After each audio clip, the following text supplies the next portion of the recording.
Baik, baik, Om Swastiastu, Shalom, Namo Buddhaya, dan salam harmoni. Baik, hari ini saya akan mempresentasikan hasil ujian akhir semester statistika dasar saya yang sudah saya buat. Dengan saya Komamelia Nudi Ardani dengan NIM 2511011127. Baik, hari ini kita akan membahas mengenai uji cuy kuadrat 2x3. Soal yang sudah diberikan oleh dosen pengampu yaitu Bapak Eka. Saya akan membacakan soalnya, yaitu seorang konselor sekolah menduga ada keterkaitan antara jenis kelamin siswa dengan kategori kedisiplinan belajar. Kedisiplinan dikelompokkan menjadi 3, yaitu rendah, sedang, dan tinggi.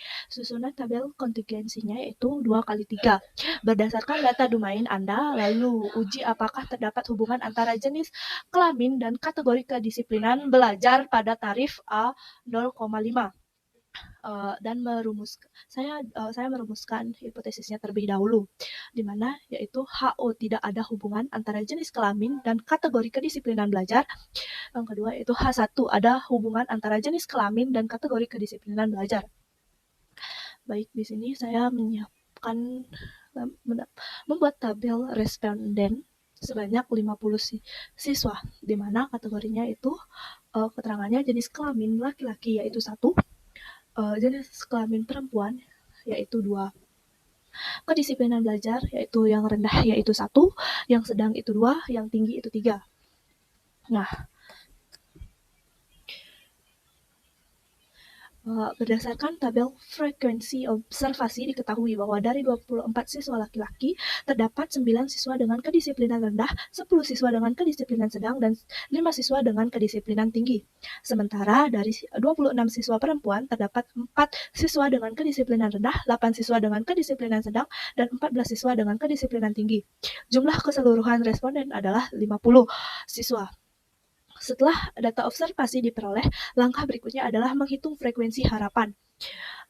Sebagai contoh, pada kategori laki-laki dengan kedisiplinan rendah diperoleh frekuensi harapan sebesar 6,24. Artinya, jika tidak ada hubungan antara jenis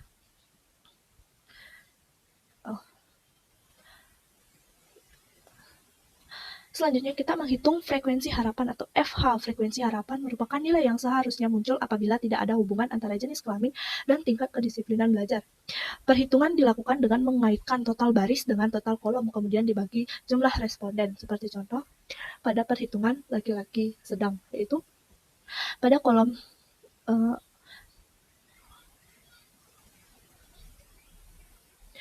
baris yaitu 13,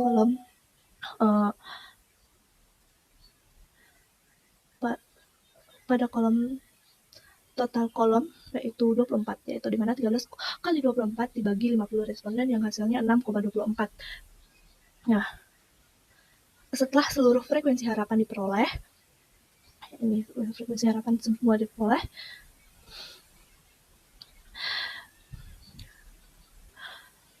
langkah berikutnya adalah menghitung selisih antara frekuensi observasi FO dan frekuensi harapan FA. Selisih tersebut kemudian dikuadratkan untuk menghilangkan nilai negatif dan melihat besar penyimpangan yang terjadi pada setiap sel.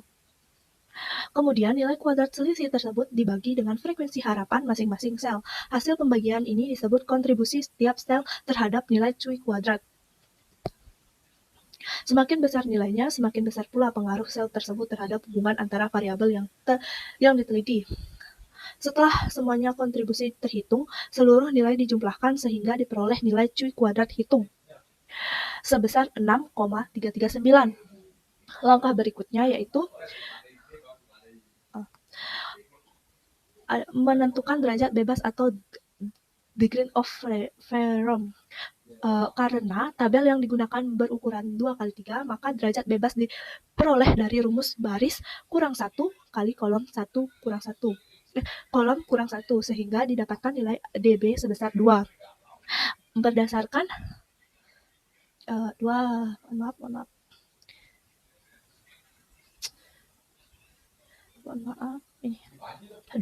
dua ini kita masukkan ke kolom alpha, yaitu kolom T.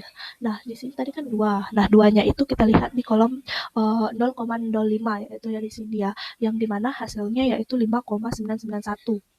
Benar ya? Nah, benar. Nah, kemudian selanjutnya kita menghitung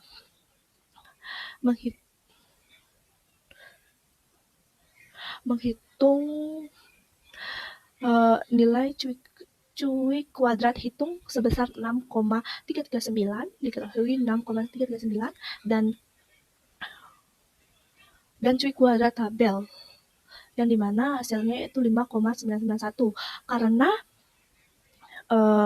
cuy kuadrat hitung lebih besar daripada nilai cuy kuadrat tabel sebesar 5,991, maka hipotesis H0 ditolak dan H1 diterima. Jadi kesimpulannya, terdapat hubungan yang signifikan antara jenis kelamin dan kategori kedisiplinan belajar siswa. Hasil penelitian menunjukkan bahwa tingkat kedisiplinan belajar siswa berbeda menurut jenis kelamin. Oleh karena itu, guru BK dapat menyusun layanan bimbingan yang lebih sesuai dengan karakteristik siswa, baik layanan informasi, bimbingan kelompok, maupun konseling individu untuk meningkatkan kedisiplinan belajar siswa. Baik, selanjutnya kita akan membahas soal yang nomor 2, yaitu uji T1 sampel, yang dimana soalnya yaitu konselor merupakan layanan konseling kelompok untuk konselor menerapkan layanan konseling kelompok untuk meningkatkan kepercayaan diri siswa sebanyak 25 item dengan 4 skala standar capaian yang ditetapkan sekolah adalah rata-rata 75%. Konselor ingin menguji apakah rata-rata skor kepercayaan diri siswa setelah layanan berbeda secara signifikan dari standar tersebut. Gunakan 12 skor data domain Anda, lalu uji pada tarif A0,01 dengan uji dua pihak. Baik, saya membuat hipotesis yaitu H0 itu skor kepercayaan diri siswa ada setelah mengikuti layanan konseling kelompok sama dengan 75% dari rata-rata ideal. H1 itu kepercayaan diri siswa setelah mengikuti layanan konseling kelompok tidak sama dengan 75% dari rata-rata ideal. Baik, selanjutnya saya sudah membuat tabel responden ya. Baik. Langkah pertama adalah menghitung rata-rata sampel dari 12 responden diperoleh total skor sebesar 920. Karena rata-rata merupakan jumlah seluruh skor dibagi banyaknya data, maka diperoleh nilai rata-rata sampel sebesar 76,667. Angka ini, yang ini ya teman-teman. Nah, yang ini angka menunjukkan bahwa secara umum skor responden berada pada nilai 76,667 per 7. Setelah rata-rata responden, kita menghitung simpang setiap data terhadap rata-rata. Misalnya yang ini, kita kembali ke sini. Misalnya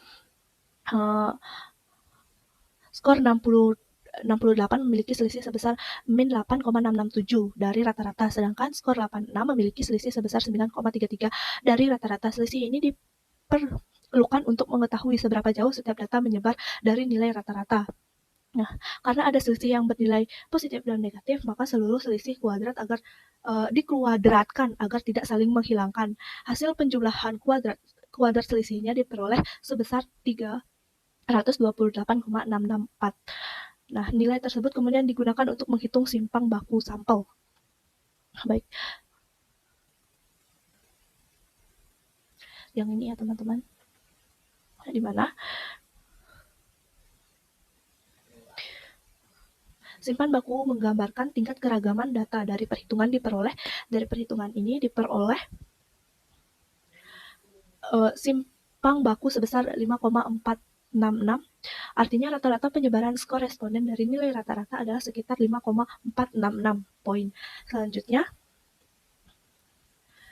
kita kemudian dilakukan uji T untuk mengetahui apakah rata-rata sampel yang diperoleh yaitu 76,667 berbeda secara signifikan dari nilai hipotesis sebesar 75.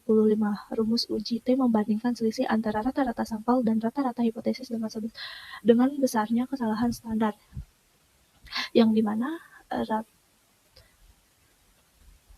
rata-rata sampelnya yaitu 76,667 dan nilai hipotesisnya 75 dikurang 75 ya. Hasil perhitungan menghasilkan nilai T hitung sebesar 1,05. Nilai ini menunjukkan bahwa rata-rata sampel memang lebih tinggi daripada nilai hipotesis, tetapi selisihnya hanya sekitar 1,667 poin. Selain itu, variasi data yang masih cukup besar menyebabkan nilai T hitung tidak terlalu tinggi. Selanjutnya yaitu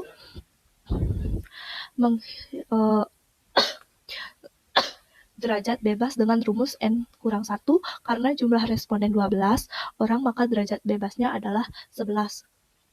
Pada tarik signifikan 5% dengan pengujian dua pihak dan derajat bebas 11 diperoleh nilai T tabel sebesar 2,201.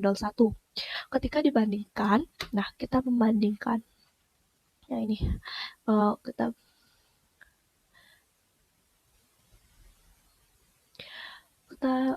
ketika dibandingkan nilai T hitung sebesar 1,056 ternyata lebih kecil daripada T tabel sebesar 2,201. Hal ini berarti selisih antara rata-rata sampel 76,667 dan nilai hipotesis 75 belum cukup besar untuk dinyatakan berbeda secara signifikan. Oleh karena itu, hipotesis 0 diterima, kesimpulannya hipotesis 0 diterima dan hipotesis 1 ditolak. Kesimpulannya, rata-rata skor responden tidak berbeda secara signifikan dari nilai yang dihipotesiskan, yaitu 75. Dengan kata lain, hasil penelitian menunjukkan bahwa rata-rata yang diperoleh masih dapat dianggap sama dengan nilai standar yang telah ditetapkan. Baik, itu saja yang dapat saya sampaikan. Mohon maaf jika banyak kesalahan dan masih terbata-bata karena saya juga masih belajar. Saya mohon maaf ya kalau banyak kesalahan. Cukup sekian dan terima kasih untuk yang sudah menyaksikan video saya. Saya ucapkan terima kasih dan Om Santi Santi Santi Om.